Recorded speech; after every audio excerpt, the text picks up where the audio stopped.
जब भी बात श्री राम या रामायण की आती है तो लक्ष्मण भैया भी याद आ जाते हैं, जिन्होंने भाई और भाभी की सेवा के लिए न सिर्फ राज्य महल के सभी सुखों को त्यागा था, बल्कि पत्नी उर्मिला को माता कौशल्या की सेवा के लिए छोड़ 14 वर्ष का वनवास बिना सोए भोगा था।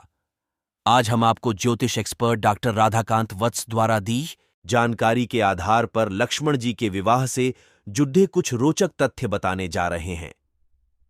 रामायण ग्रंथ के अनुसार श्री राम की भांति ही लक्ष्मण जी ने भी अपने जीवन काल में मात्र एक ही विवाह किया था। लक्ष्मण भैया का विवाह माता सीता की छोटी बहन उर्मिला से हुआ था। हालांकि कुछ अन्य ग्रंथों और किंवदंतियों में लक्ष्मण जी के अन्य 2 विवाह की बात भी की गई है। हिंदू धार्मिक किंवदंतियों के अनुसार त्रेता युग में महीधर नाम के एक राजा हुआ करते थे। उनकी एक पुत्री थी जिसका नाम वनमाला था। वनमाला आने बाल्यकाल से ही अयोध्या और भाई राम के प्रति लक्ष्मण के सेवा भाव के किस्से सुनकर बद्धी हुई थीं और वह लक्ष्मण से बहुत प्रभावित भी थीं।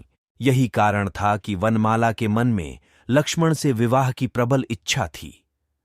जब लक्ष्मण अपने भाई राम और भाभी सीता की सेवा के लिए वनवास तक भोगने को तैयार हो गए और वन वन भटकने लगे, तब वनमाला की इस इच्छा को और प्रबलता मिली। वनमाला ने लक्ष्मण से मिलने की योजना बनाई। माना जाता है कि जब लक्ष्मण वनवास भोग रहे थे, तब वनमाला लक्ष्मण से मिलने के लिए वन जा पहुंची थीं। उन्होंने लक्ष्मण से भेंट की और अपने मन की इच्छा बताई, लेकिन पत्नी वृथा होने के कारण उन्होंने इस विवाह के लिए मना कर दिया, जिसके बाद वनमाला आत्मदाह करने की कोशिश करने लगीं। वनमाला की ऐसी व्यथा देख श्री राम ने लक्ष्मण को उनका वरण करने और उनसे विवाह करने का अनुग्रह किया, जिसके बाद भाई के अनुग्रह को आ गया मानते हुए लक्ष्मण ने वनमाला से विवाह कर लिया। इसके अलावा एक और किंवदंती भी है, जिसके अनुसार लक्ष्मण ने तीसरा विवाह भी किया था। लक्ष्मण ने क्षेत्रांजलिपुर नामक एक राज्य की राजकुमारी जितपद्मा से भी विवाह किया था।